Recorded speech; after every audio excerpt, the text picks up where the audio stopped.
रिश्ते हमारा जीवन का ऐसा अनमोल धन है। कहते हैं इंसान को सबसे ज्यादा सुख और सबसे ज्यादा दुख उसके अपने ही देते हैं। Relationship are very important, but कई बार हम उसकी कदर नहीं कर पाते।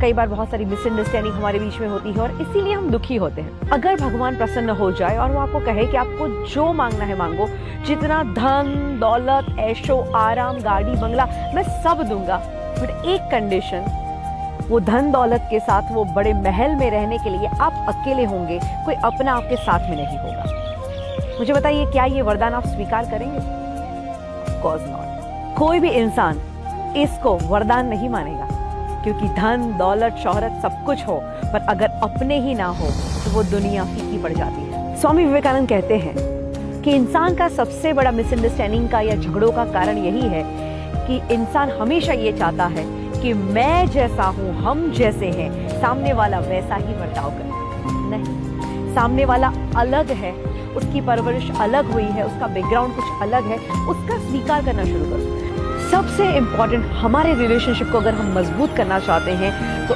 एक चीज है, सामने वाले की कद्र करना शुरू करो। क्योंकि कुछ होता ऐसा है कि हम जब इंसान हमारे सामने होते हैं तब तो हम उसकी वैल्यू पहचान नहीं पाते, और वही इंसान जब दुनिया छोड़ के चला जाता है तब उसकी वैल्यू होती है। हम कितना प्यार करते थे वो जीवन भर नहीं कह पाए, और वो कब चला गया पता ही नहीं चला। तो जो इंसान आज आपके जीवन में है, पहले तो उसकी कदर करना शुरू करें। मेरा एक दोस्त था, तो हम जब कॉलेज में साथ में थे, जब भी उसके घर पे जाते तो एक चीज होती, उसके मम्मी पापा हम सारे मित्रों को बिठा के हमेशा उस लड़की की बुराई करते कि हमारे लड़के में तो देखो ये प्रॉब्लम है, हमारा लड़का तो ऐसा नहीं करता वैसा नहीं करता। वो बेचारा बहुत उदास हो जाता। कुछ समय बीता और एक घटना घटी, उस लड़के का एक्सीडेंट हो गया और उसकी डेथ हो गई। उसकी डेथ हुई और उसके बाद जब हम उसके घर पे मिलने गए और उसके माँ बाप ने जब उसकी बातें बताई, हम भी चौंक गए।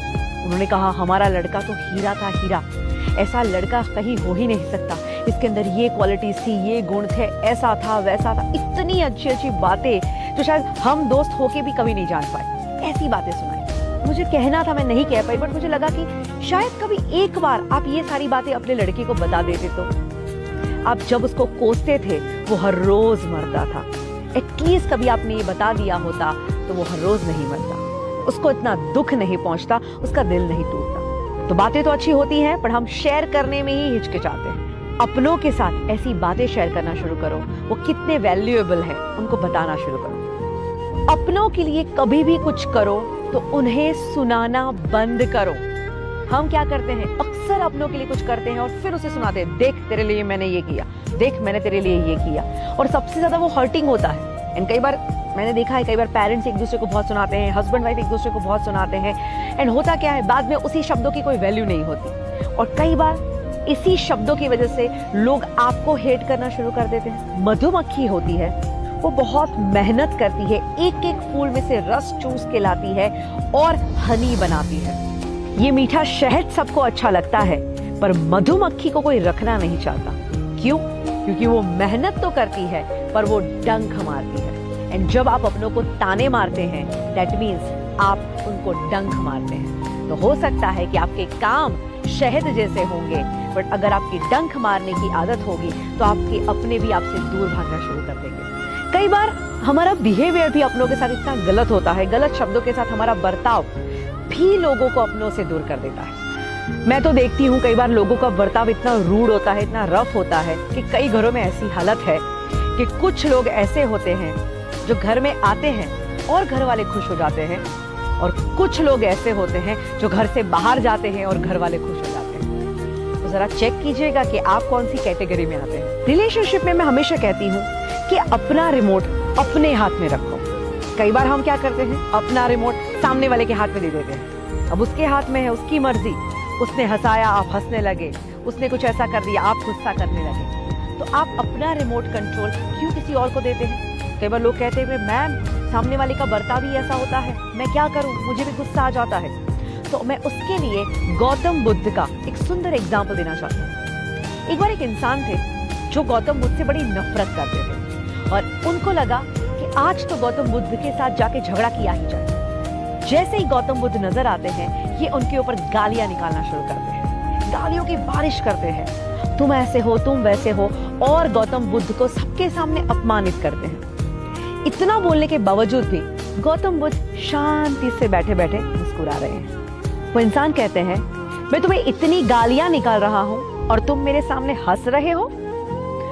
गौतम बुद्ध बड़े प्यार से कहते हैं, मैं हंस रहा हूं, उसका एक रीजन है। ये कहता है, क्या रीजन है?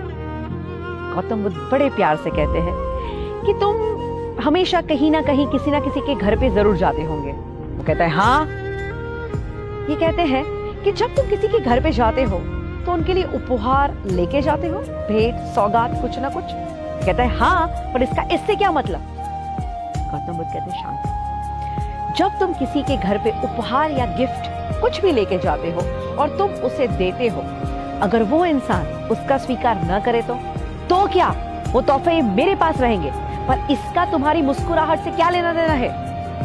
गौतम बुद्ध बड़े प्यार से कहते हैं कि देखो दोस्त, आज तुम भी मेरे घर आए और तुम ये गालियों की भेंट सौगात मेरे लिए लेके आए, बट मैं इसका स्वीकार नहीं करता और इसीलिए मैं मुस्कुरा रहा। अब इस इंसान का पूरा गुस्सा शांत हो जाता है और वो समझ पाता है कि उन्होंने जो कहा कितनी बड़ी बात है कि मैं तो गालियां लेके आया, मैं तो अपनी नेगेटिविटी लेके आया, उनके ऊपर डालने की कोशिश की, पर उन्होंने अपना रिमोट कंट्रोल अपने हाथ में रखा और मैं उनको गुस्सा नहीं दिला पाया। तो इस स्टोरी से दोस्तों यही हमें मैसेज मिलता है कि जरूर आपके जीवन में भी ऐसे लोग होंगे जो बार बार आपको गुस्सा करवाते होंगे, बार बार आपका मूड बिगाड़ते होंगे, बट अगर आप चाहें तो अपने माइंड का कंट्रोल अपने हाथ में रख सकते हैं एंड हमेशा शांत रह सकते हैं। एंड ऑफ कोर्स ये पॉजिटिव ऊर्जा नेगेटिव ऊर्जा से कई गुना ताकतवर होती है।